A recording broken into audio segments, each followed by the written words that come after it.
Hey guys, just a little fall weather Trans Am update. Car's running good.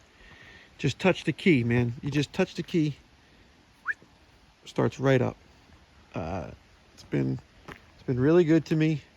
The vacuum gauge is a really good tool for the adjusting of your idle air mixture on your carb. Definitely a good idea. So just telling you right now, this car is not perfect. Okay, it's got little bumps, it's got little bruises. I'm questioning if I want to paint the car and go into that can of worms. And I remember, someone that's just like me, might even have been me, saying, do not dig into these cars if you're just looking to enjoy them. If you want to restore the car and you want to sell the car and you want to make sure it's the right, uh, you know, condition, yeah, you go through these things and make them right before you sell them. But for me personally, I want to enjoy this car, and I'm happy that it's a little rough. I don't got a lot of money into it. Um, you know, bumps and bruises, rusts. They're not getting any worse. They're not getting any better. Just leave them alone. Enjoy them. This car is basically this going to town car, driving around, whatever they call it, showing off, making yourself feel like you're 12 again, 15, 18.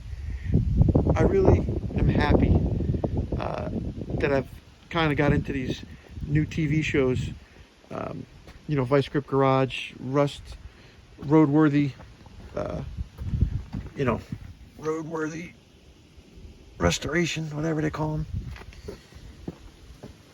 Just enjoy the car.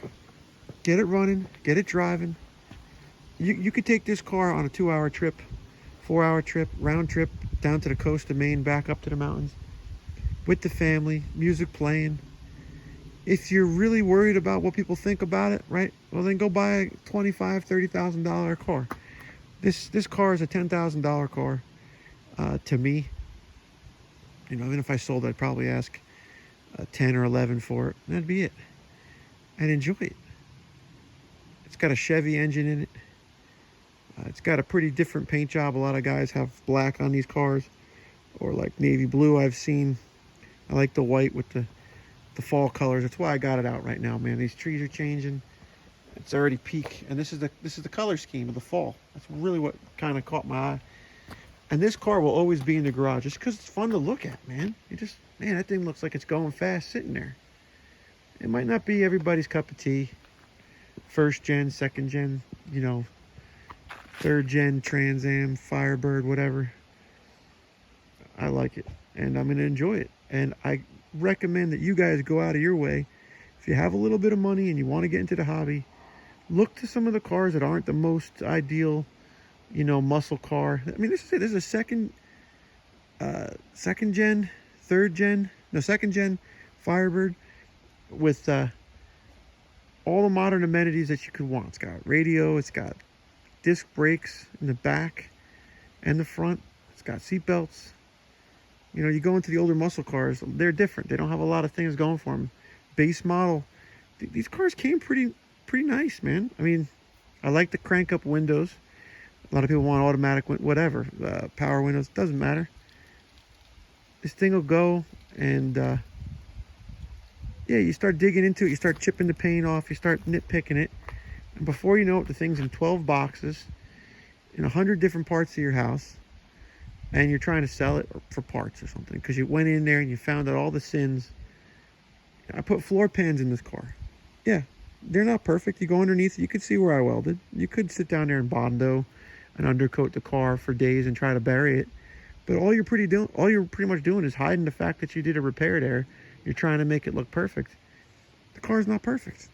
And that's the first thing I'll tell the people when they come look at it if I ever sell it. Floors are done, it's not perfect. Go look underneath it. I'm just trying to tell you guys out there, who's ever into this stuff, you could have them if you just kind of lower the bar and just enjoy it. Yeah, you could put a turbo on it. You could put an LS motor in it. You could put nitrous. You could go back to factory. You could go back to a clone. But this is a Chevy Turbo 350, 10-bolt rear that burns the tires, man. And the parts are on the shelf, wherever you want them. So enough talk. I'm gonna